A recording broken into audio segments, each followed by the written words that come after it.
Hello and welcome everybody to another installment of Golden Gooner TV with your host Shannon Golden. Guys, we did it. We got the win over City.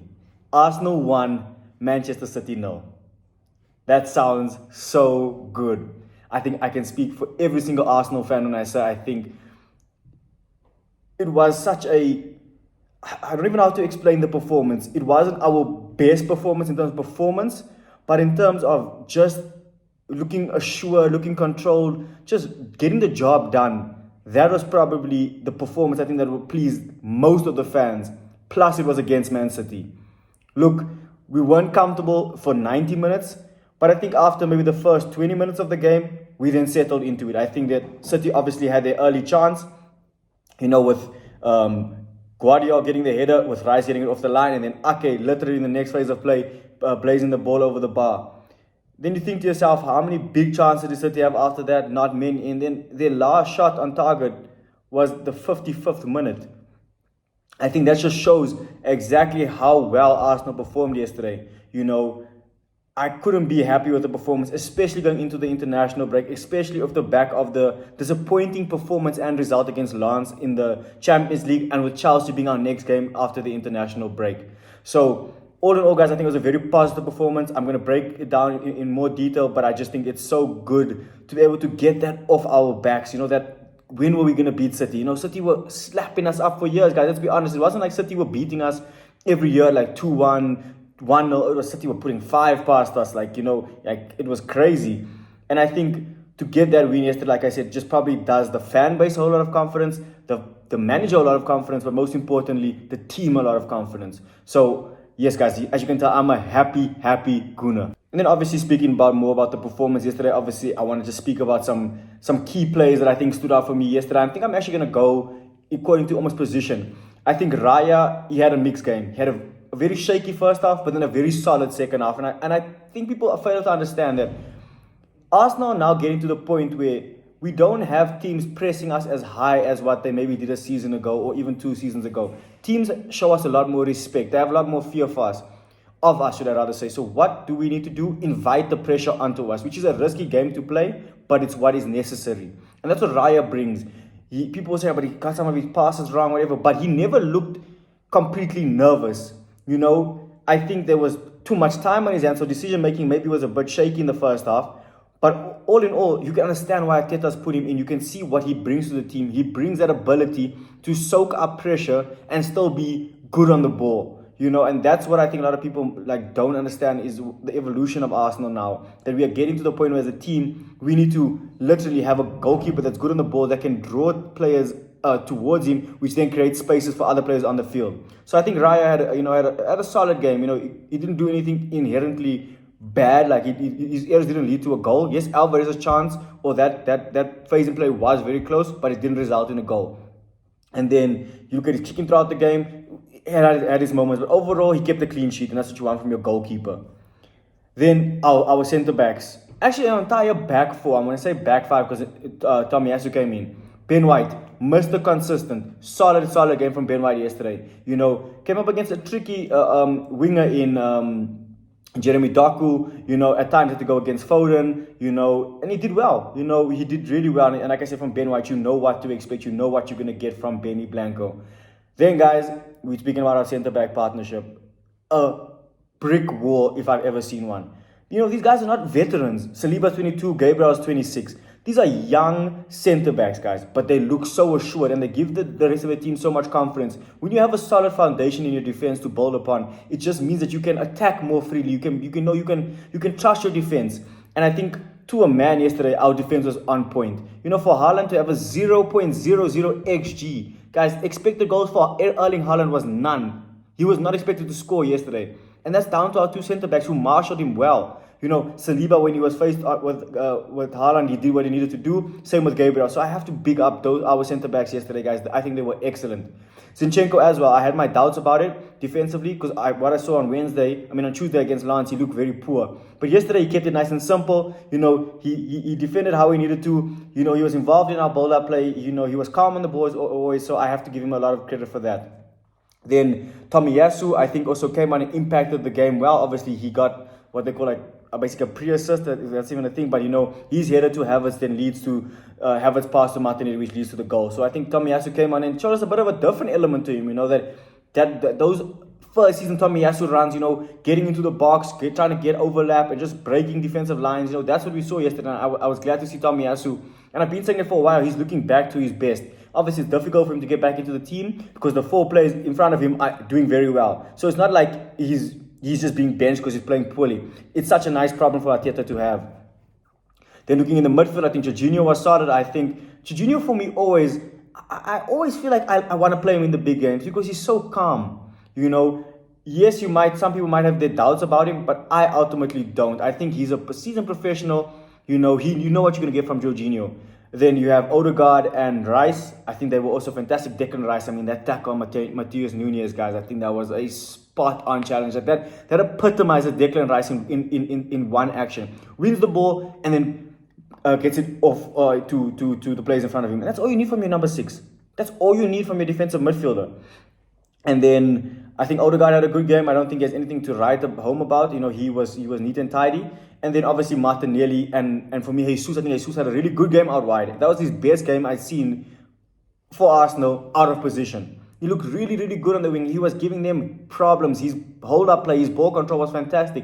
And then Martinelli coming in in the start of the second half just added that extra impetus, that extra energy that we were lacking, from the wide areas. And you saw immediately Martinelli was on Walker's game plan change. They were doubling up on him. So I have to give a lot of credit to a lot of players yesterday. Obviously, I'm not going to tell. I basically named almost the whole team, but those are the players I think that, and there were a lot that I named, but we had such a well-rounded performance from front to back that I had to give literal special mentions to these players. So yeah, guys, those are just the players for me that stood out. And yeah, let me know what you think. If there were anyone in the comment section that I maybe missed out that you thought maybe had a decent game that I should have mentioned.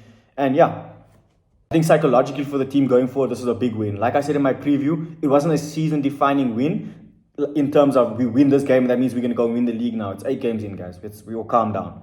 But psychologically, to have beaten City in open play, that was what we needed to do.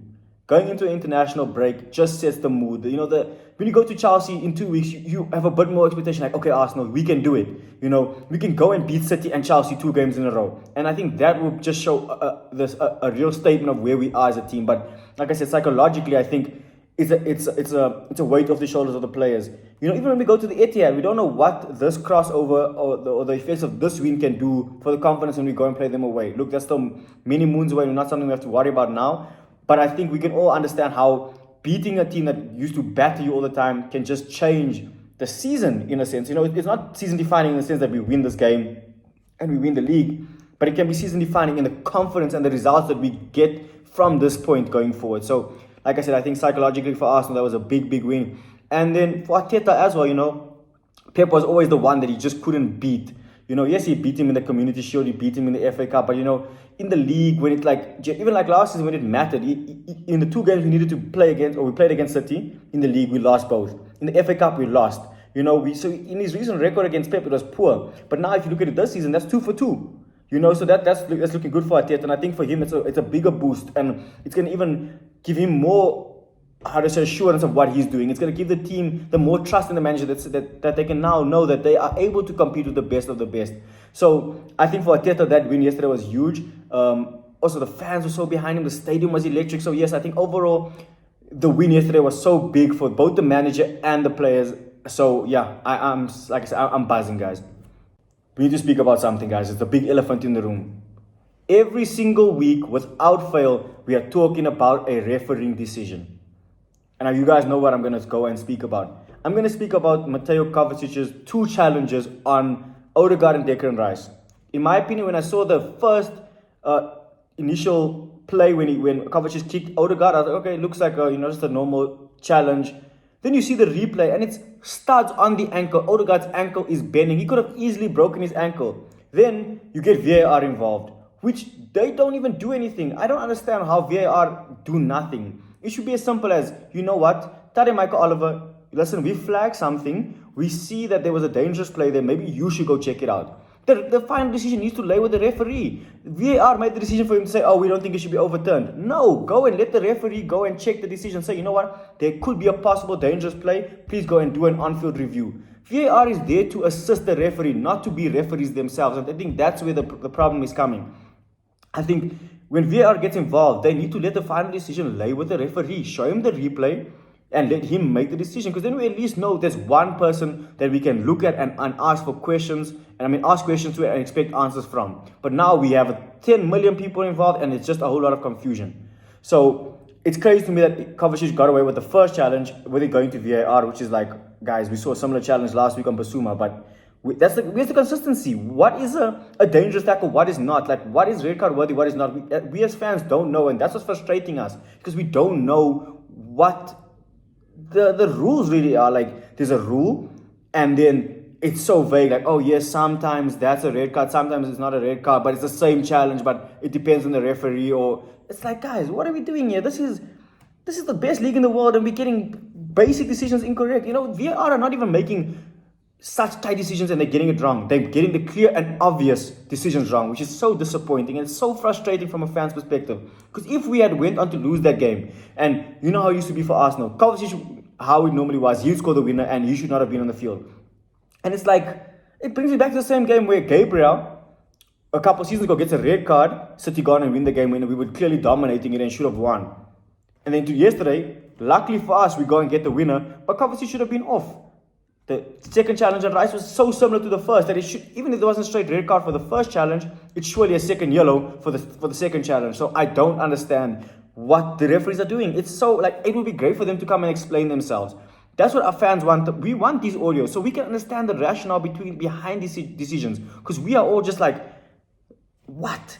So yeah, guys, look, it's another game week where we're speaking about another poor refereeing decision, and it's just, at this point, it's just exhausting, man. Like, can we just get some consistency? I think no matter who you support, you just want the game to be fair. And I think that's what we just want. We just want the right decisions to be given when they need it to be given. And that's all we're asking for as fans. Nothing too much. So guys, we move into the international break. And I think as a fan base, we're looking at where we are now, 8 games in. Basically joint top, just off goal difference. Unbeaten, just beat City. We beat United. Against Spurs was probably a fair result. But we played 3 of the big teams, 1-2, drew 1. Yes, they were all at home, but at the end of the day, like, you need to get your maximum points at home. And I think as Arsenal fans, we still a bit unsure of exactly what phase the team is in. We're not sure like what our exact game plan is, but I think we slowly over the season going to have to just adapt to playing different ways against different teams and be okay with that. Yes, it's not going to be blistering every game, but certain teams are not going to allow us to do that, and certain games are not going to require us to do that. So I think looking at where we are now, I think as an Arsenal fan, I couldn't be upset. Would I have liked us to maybe get maximum points, like against Zamba, against Fulham, where I think we should have? Sure. But I'm also happy, like against Spurs, we probably didn't deserve to get a point. I think we were poor. Yes, we might have had a couple of chances, but overall we were poor.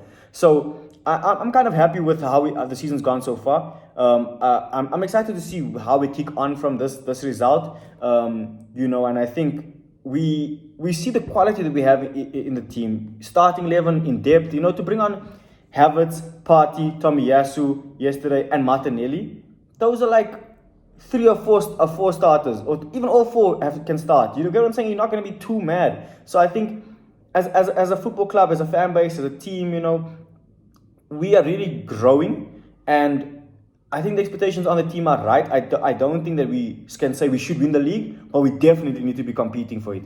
Champions League, I'm not to go to the semi-final, go to the final. Look, Champions League is tricky. Sometimes can be luck of the draw. So I can give my Champions League prediction after the round of 16 when I know who's in the knockouts and who's not. But for the league, the minimum I require for us is to be in a title challenge till the last day.